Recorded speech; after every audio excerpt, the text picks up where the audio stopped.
First ಕನ್ನಡದ ಇದು crime ಅಂದರೆ ಕಾರ್ಯಕ್ರಮಕ್ಕೆ ಸ್ವಾಗತ. ನಾನು ಉಮರ್ ಫಾರೂಕ್. ವಿಜಯಪುರದಲ್ಲಿ ಒಂದು ಭಯಾನಕ ಮರ್ಡರ್ ನಡೆದಿದೆ. ಬಂದೇ ನವಾಜ್ ಅನ್ನೋ ವ್ಯಕ್ತಿಯನ್ನು ಕೊಚ್ಚಿ ಕೊಲೆ ಮಾಡಲಾಗಿದೆ. ಆ ಫೋಟೋವನ್ನಾಗಲಿ ವಿಡಿಯೋವನ್ನಾಗಲಿ ಇಲ್ಲಿ ತೋರಿಸುವಷ್ಟು ಧೈರ್ಯ ನನಗಿಲ್ಲ. ಅಷ್ಟು ಭೀಕರವಾಗಿ ಕೊಲೆ ಮಾಡಿದ್ದಾರೆ. ಯಾವ ರೀತಿ ಕೊಲೆ ಮಾಡಿದ್ದಾರೆ ಅಂತಂದರೆ, ಈ ಆಡು ಕುರಿಗಳನ್ನು ಹಲಾಲ್ ಮಾಡ್ತಾರಲ್ಲ ಆ ರೀತಿ ಕುತ್ತಿಗೆ ಕೊಯ್ದು ಕೊಲೆ ಮಾಡಿದ್ದಾರೆ. ಹಾಗಾದರೆ ಈ ಕೊಲೆಯ ಅಪ್ಡೇಟ್ಸ್ ಏನು ಅನ್ನೋದನ್ನು ಈ ವಿಡಿಯೋದಲ್ಲಿ ನೋಡೋಣ. ಸ್ಕಿಪ್ ಮಾಡದೆ ಕೊನೆ ತನಕ ಮಿಸ್ ಮಾಡದೆ ನೋಡಿ.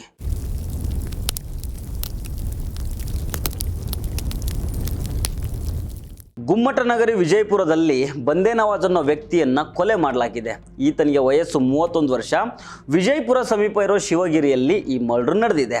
ವಿಜಯಪುರ ರೂರಲ್ ಪೊಲೀಸ್ ಸ್ಟೇಷನಲ್ಲಿ ಕೇಸು ದಾಖಲಾಗಿದೆ.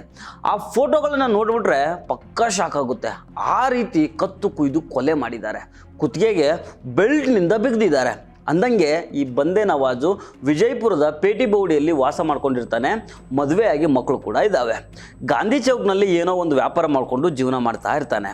ನಿನ್ನೆ ಸಂಜೆ ಮನೆಗೆ ಹೋದವನು ವಾಪಸ್ಸು ಬಂದೇ ಇಲ್ಲ.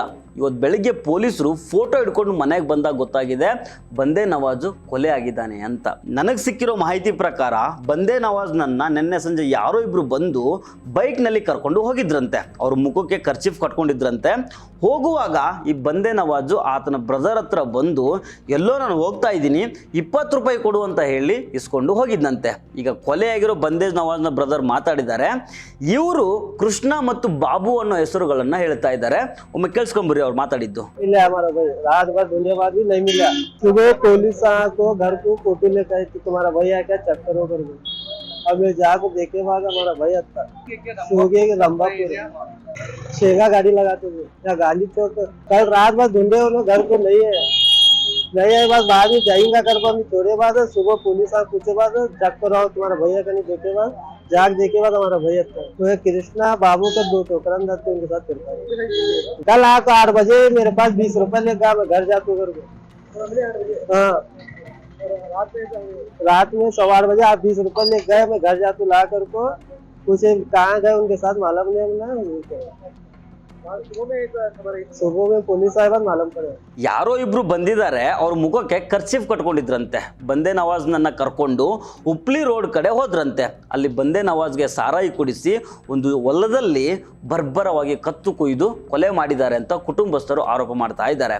ಕೊಲೆಯಾದ ಬಂದೇ ನವಾಜ್ನ ಸಂಬಂಧಿಕರು ಮಾತಾಡಿದ್ದಾರೆ.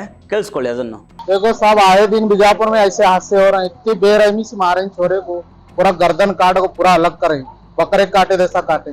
अब इसके ऊपर क्या नहीं होनी तो मरे. 1,70 आदमी वाले इसकी जोरू है, बच्चे हैं, पेड़ से है और जोरू है. इसे क्या भी कर को उनको पकड़ को ऐसी सजा देना. अब एक बार ऐसे हादसे नहीं होना. बीजापुर में आए दिन सुनने मिलते हैं, देखने मिलते हैं. ऐसे बहुत हादसे हो रहे हैं. अब थोड़ी ऐसा करते हैं और बाहर आते हैं ना और ऐसे काम करते, ऐसी सजा देना. अब एक बार ऐसा काम नहीं करना. कौन करे क्या मालूम नहीं. 2 जने 2 व्हीलर पर आको बुखार मस्जिद करनी उसे बटा ले गए गए. नाम क्या भी मालूम नहीं. दस्ती बन लेते कहते हैं. ये झगड़े क्या भी नहीं. राबना खाना आता, थोड़ा ड्रिंक करता था और क्या नहीं होता से. ये उकली रोड को रंबापुर करे खेत में ही, वहाँ उकली रोड को थोड़ा खेत के अंदर ले जाके दारू गिरू पिला को मारे सो. ನೋಡೋಣ ಕೊಲೆಗೆ ನಿಖರವಾದ ಕಾರಣ ಏನು ಅಂತ ತಿಳಿದು ಬಂದಿಲ್ಲ.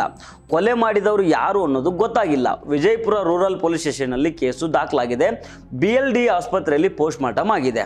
ಇದಾದಮೇಲೆ ಪೊಲೀಸ್ ತನಿಖೆ ಹೇಗೆ ನಡೀತದೆ, ಈ ತನಿಖೆಯಲ್ಲಿ ಗೊತ್ತಾಗೋ ವಿಷಯಗಳನ್ನು ಮತ್ತೆ ನಿಮ್ಮ ಮುಂದೆ ಬಂದು ಹೇಳ್ತೀನಿ. ಅಲ್ಲಿವರೆಗೂ ಫಸ್ಟ್ ಕನ್ನಡದ ಸ್ಪೆಷಲ್ ಸ್ಟೋರಿಗಳನ್ನು ನೋಡ್ತಾ ಇರಿ. ನಮಸ್ಕಾರ.